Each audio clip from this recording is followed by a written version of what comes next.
didn't want to give me your good news yet? I had to wait. I had to wait till like the moment of like, yeah. And I was like, you want to hear something crazy, man? But you can't act stupid though. You can't tell nobody. You can't act stupid. And he was like, what you got? And I was like, yeah, Netflix gave me mine. He was like, that's what's up. I support that. But no, so damn. So he deserves one. Yeah. Why not? Does Gary take your style? Funny, on the podcast, you said Gary be taking your style. Where you see that at? Your podcast? We talked about it live, so you saw us come to a resolution, and you want to go back to when it was fucked That's up and right. start there. Right. We start from there, then we go to the resolution. Christ, Envy. I'll precede this with "we're good." You're good now. But what happened with Gary taking your style? This is the thing, and it's my nature to want to see those around me do well, and I had to have a full-on epiphany in 2012 to be like, stop helping other niggas and help yourself. Because I was putting so much into other people's dreams. I was like, I'm tired. I ain't even do nothing for myself today. Jesus. Anyway, Gary would come up to the club. He did a weekend, and the weekend went great. And I asked him to do my podcast, and we had a great episode. And then we just synergized to where it was like, yo, we should probably do something. And then it turned into like the Gary and Nate pod. And then the crowd work joints that I was putting out, where I'm putting out once a month or whatever, somebody sent me and was like, yo, Gary got these things he's doing once a month now. And I was like, well, stop laughing, man. They're cool now. I said, wait, Gary did what?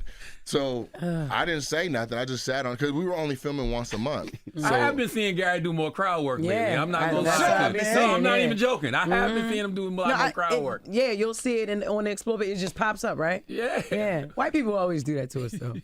Good for Gary, man. I love that he's getting traction because Gary's hella funny. He is. We love Gary, man. Cool, but this story is I'm gonna be honest with you. I did not know y'all had a pod. I just subscribed to it. Y'all only started in November, though. It's also done. It's done already? We're gonna do one more episode explaining why it's over. No. But that is over. No. Literally. First, I want to say, shout out to Nate Jackson. Congratulations on the Netflix special. Doing something that I have not seen done on a Netflix special before with the crowd work. Fucking top tier, chef's kiss. Now, I'm so glad that this came up, because I said it way back when. I said, you know what, this nigga Gary's stealing. And it ain't just me. The world sees it. The world. And I know it looked like he didn't know. Nigga Charlamagne knew what he was doing. Same thing with motherfucking Envy. They messy. These are gossip girls. You know what I'm saying? Them two, and then you get the bald-headed. Let me stop. You get Jess in there too. Mess with you get that non-funny motherfucker in there, and it becomes a gumbo of just messiness. But what I will say is, no, I'm not gonna say that. I'm just proud that it's over. Like when you befriend someone and you bring them in and you try to collaborate or barter business for business, time for time, that always can be a slippery slope. Like some people, especially here in Austin, a lot of people try to befriend individuals for information, for access to clubs, for access to certain comedians, hoping that they're gonna, do certain things for them. And I believe that it's all bullshit, right? And as soon as I saw Gary up there in the Pacific Northwest, I said, this nigga's plotting. I've never liked him. I mean, never, ever liked him. I thought he was a culture vulture. He was like, hey, the white clubs don't fuck with me, so I'm going to go over here and fuck with the black crowd, and hopefully they accept me. I got a black wife. Look at me. Nothing about it made me intrigued. Even his comedy, all I see when I see this nigga do stand-up is the nigga got herpes lip. That's the only thing I've ever seen about Gary Owen is the herpes lip, nigga. And he always be... this nigga always be lipping. I said lipping. This nigga, something's wrong with this nigga's lips. Somebody get this nigga some chapstick or some cold sore medicine, because this shit, I wouldn't even want to go on a mic after this nigga because you touched the mic with your mouth. Now you got herpes. Now you just a herpes motherfucker. But that's neither here nor there. But I'm glad that the podcast is over, man. Shout out to Nate because you did it so professionally. You did it so professionally. I'm the type, I crash out. And this is something that I can learn from a comedian, right? Is that you don't always have to take that route. You can always, you can bring it up, you know, and you can see what's going on, put the person on the spot and be like, so what's up? And I said in the other video that you could tell that he was nervous. He's on camera. Like, I cannot hide. Like, what am I tell you? To cut it out? Then it looks like you actually were doing what you were doing, my nigga. So, shout out to Nate for doing the right thing.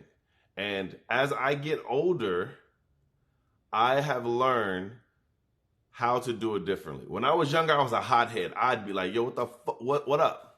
What up with all of this? And now, from just regular life to corporate life to every day, my attitude is a little different. There's times where I go a little bit too far and I'm like, damn, I could have reeled that in. But watching Nate made me realize that there's a different way to handle people. So shout out to Nate for that, man. And I wish you nothing but the best, man.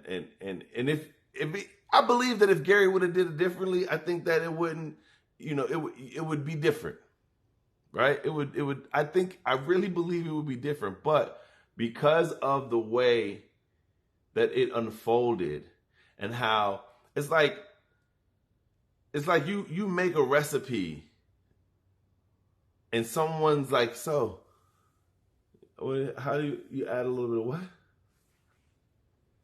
And okay. And then what else? Yeah.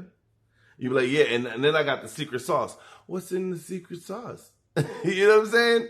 Like, there was no value that was being given, I believe. No value the opposite direction. It was one-sided, right?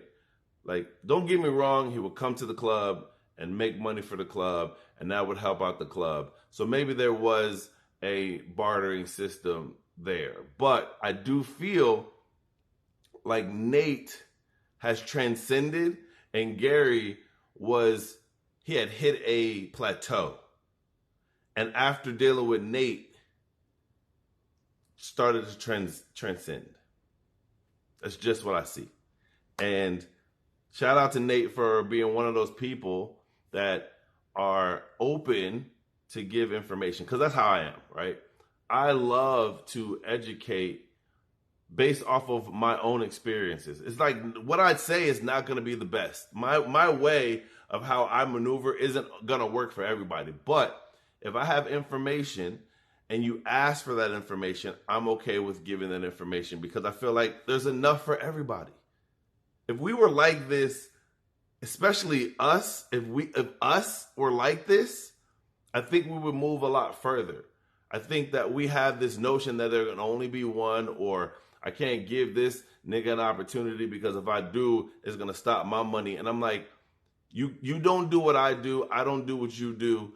And your demographic is going to be not necessarily the same demographic as me, but that's just how I feel about it. So shout out to Nate. Shout out to the end of the Nate and Gary podcast. I will still continue to watch Opinionated. Shout out to my boy Trent, because I fuck with you, nigga. Shout out to Trent for everything he got going on from Colorado Springs. That shit's dope. That's inspiring as well. I holla at y'all. So y'all tell me what y'all think. Y'all think Gary was out there fishing, or I know y'all do, but put it in the comments.